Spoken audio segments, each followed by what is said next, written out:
বিএনপির বিরুদ্ধে বিএনপির হরতাল, মানে আর কাউকে প্রয়োজন নেই, এখন বিএনপি বিএনপি লেগে গেছে। এর আগে তো মানে বিভিন্ন দল অভিযোগ করছে বিএনপি চাঁদাবাজ, বিভিন্ন জায়গা থেকে চাঁদা তুলছে, নেতাকর্মীদের সামাল দেওয়া যাচ্ছে না। এটা শুধু বিভিন্ন রাজনৈতিক দল না, বিএনপির খোদ নেত্রী রুমিন ফারহানাই বলেছে যে বিএনপির নেতাকর্মীদের আসলে কন্ট্রোল করা যাচ্ছে না। এটা আবারও প্রমাণ হলো যে দলের বিরুদ্ধেই, নিজের দলের বিরুদ্ধেই অনির্দিষ্টকালের জন্য আবার হরতাল ডেকেছে বিএনপি।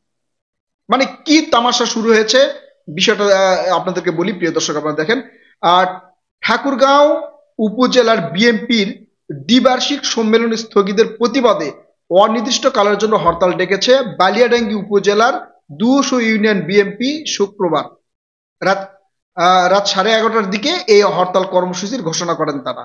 এর আগে বালিয়াডাঙ্গি চৌরাস্তার সম্মেলন স্থগিতের প্রতিবাদে তারা একটি বিক্ষোভ মিছিল করেন। মিছিলটি শহরের বিভিন্ন গুরুত্বপূর্ণ সড়ক প্রদক্ষিণ করে উপজেলা বিএনপির কার্যালয়ের সামনে এসে শেষ হয়। পরে সম্মেলনের প্রার্থী ও ভোটাররা দলীয় কার্যালয়ে আলোচনা সভায় অংশ নেই। এই হরতাল কর্মসূচি উপজেলার বিএনপি ও অঙ্গ অঙ্গ সহযোগী সংগঠনের নেতাকর্মীরা পূর্ণ সমর্থন দিয়েছে বলে জানান তারা। 200 ইউনিয়নের বিএনপি সূত্রে জানা গেছে, শনিবার অর্থাৎ এই যে ফেব্রুয়ারি আজকে জেলার বালিয়াডাঙ্গি উপজেলার 200 ইউনিয়নের বিএনপির দ্বিবার্ষিক সম্মেলন হওয়ার কথা ছিল। সম্মেলনকে ঘিরে সকল প্রস্তুতি তারা সম্পন্ন করেছেন। এমন অবস্থায় এই সম্মেলনটা স্থগিত করা হয়। জেলা বিএনপি এমন সিদ্ধান্তের প্রতিবাদে বালিয়াডাঙ্গি চৌরাস্তায় বিক্ষোভ মিছিল বের করেন প্রার্থী ও ভোটাররা এবং অনির্দিষ্টকালের জন্য হরতালের ডাক দেন। বিএনপির নেতারা অভিযোগ করে বলেন, 200 ইউনিয়নের বিএনপি সম্মেলনের সব প্রস্তুতি সম্পন্ন করেছি আমরা, কিন্তু রাত 11টায় হঠাৎ করে জেলা বিএনপি থেকে নির্দেশনা এলো যে শনিবারের সম্মেলন স্থগিত। এই জবাব আমরা চাই, কেন তারা সম্মেলন স্থগিত করলো? এর প্রতিবাদে শনিবারে আমরা হরতাল পালন করব, না মানলে অবরোধ করব। আমরা এই সিদ্ধান্ত মানি না, মানব না। জেলা বিএনপির নেতা কত টাকার বিনিময়ে এই সম্মেলনটি স্থগিত করেছে সেটাও জানতে চাই। সভাপতি ও সাধারণ সম্পাদক প্রার্থীরা অভিযোগ করে জেলা বিএনপি নেতার উদ্দেশ্যে বলেন, তারা কার কথায়, কার নির্দেশে আমাদের সম্মেলনটি স্থগিত করেছে সেটার জবাব দিতে হবে। যেখানে সব প্রস্তুতি সম্পন্ন সেখানে কেন এই স্থগিতাদেশ? যারা আওয়ামী লীগের সঙ্গে আতাত করে ব্যবসা বাণিজ্য করে তাদের ছাড় দেওয়া হবে না। এতদিন আন্দোলন করেছি আওয়ামী লীগকে হটানোর জন্য, আর আজ থেকে আন্দোলন করব বিএনপি থেকে চক্রান্তকারীদের হটানোর জন্য। তবে এই প্রসঙ্গে জানতে জেলা ও উপজেলার বিএনপির সভাপতি ও সাধারণ সম্পাদকের সঙ্গে যোগাযোগ করা হলেও তারা কথা বলতে রাজি হননি। তার মানে বিষয়টা এমন হচ্ছে, এখন আর কাউকে প্রয়োজন নেই, বিএনপি বিএনপি শুরু হবে।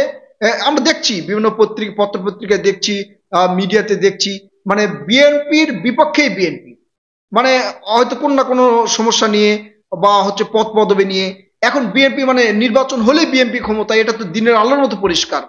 আর এই জন্য মানে ঝাঁপিয়ে পড়তেছে, আমার মানে এই পদ গ্রহণ করতে হবে, আমার এই পদে দিতে হবে, মানে নির্বাচন করে হলে আমার সেই পদে যেতে হবে।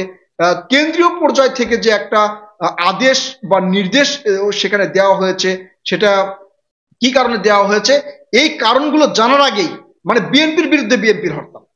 মানে এখন মানে কি বলবো প্রিয় দর্শক আপনাদেরকে, এগুলো সহ্য করার মতো নয়।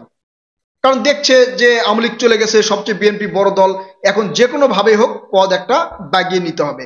এই জন্য বিএনপির মধ্যে থেকেই বিএনপি শুরু করেছে। আবার তারা উল্টা অভিযোগও করতেছে, আপনারা অবশ্যই নিউজটি শুনলেন যে উল্টা অভিযোগ করতেছে আওয়ামী লীগের নেতাকর্মীদের সাথে ব্যবসা করছে বিএনপির নেতাকর্মীরা। তার মানে নিজের দলের মধ্যেই যারা যারা আছে নিজের যে দুষ্গুণগুলো নিজে ফাঁস করছে। প্রিয় দর্শক, এইসব ক্ষেত্রে বিএনপির আমার যতটা মনে হয় তীব্র মাসুল দিতে হবে।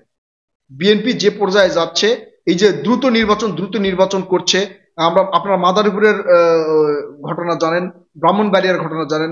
এই যে মাদারীপুরের যেই আপনার হচ্ছে আইনজীবী সমিতি নির্বাচন হলো, এই নির্বাচনে কিন্তু বিএনপি একটা পদও পায়নি।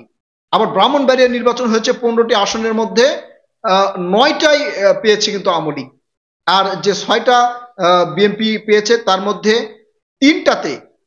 তিনটাতে কিন্তু কোনো মানে বিরোধী ছিল না, পক্ষই ছিল না, তাদেরকে দাঁড়াতে দেওয়া হয় নাই। আর সভাপতি যিনি হয়েছেন তিনি কিন্তু আসলে স্বতন্ত্র হিসেবে সভাপতি হয়েছেন, আর সাধারণ সম্পাদক হয়েছেন তিনি কিন্তু আওয়ামী লীগের। আসলে বিএনপির যে অবস্থা এখন, নিজেদের মধ্যে যে অবস্থা, এরা নিজের এই দলকে, বিএনপির এই জনপ্রিয় যে দলটা ছিল, এটা জনগণের মধ্যে অজনপ্রিয় করে তুলতেছে এই বিএনপির নেতাকর্মীরা।